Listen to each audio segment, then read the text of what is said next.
Bonjour messieurs dames, vous le savez autant que moi que les attaques de requins font ravage dans le monde, comme le montre ce tableau de statistiques. Vous le savez autant que moi aussi que les attaques des requins ne sont pas souvent mortelles, mais ça arrive que parfois qu'un requin tue un homme.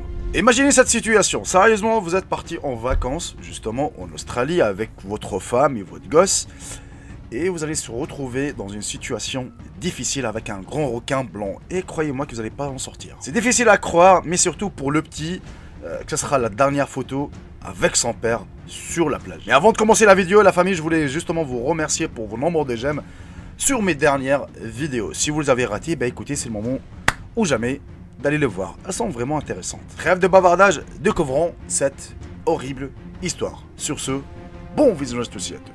Tyler Crow a pris la photo de son fils de 2 ans, qui s'appelle Levi, avec son père Duncan, âgé de 32 ans, en arrière-plan lors d'un voyage en famille en Australie du Sud.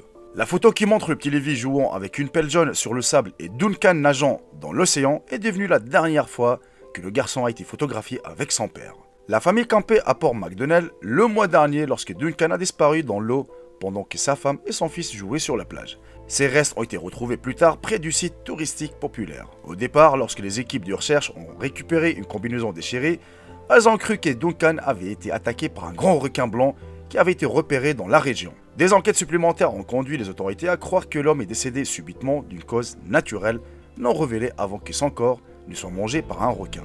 La famille a déclaré dans un communiqué, bien que nous ne sachions peut-être jamais avec certitude sur la base des preuves dont nous disposons, nous pensons maintenant qu'il est très probable que Duncan ait souffert d'un malaise bien avant l'arrivée du requin.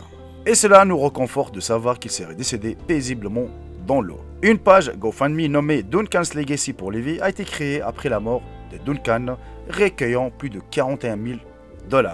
Certainement, c'est la vidéo la plus courte de toute ma chaîne. Oui, je sais que la plupart d'entre vous vont me dire, mais c'est quoi l'intérêt de cette vidéo?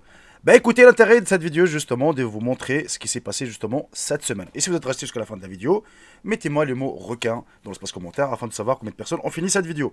Il faut savoir aussi que j'ai pas mal des projets, pas mal des vidéos qui vont arriver cette semaine, cette fin de semaine, hein, demain c'est vendredi. Je vais vous sortir vraiment des vidéos très intéressantes, soit des threads horreur, soit des histoires vraies horreur aussi, ou un peu voilà, comme vous savez, hein, dans tout ce qui est quelque chose de fantastique.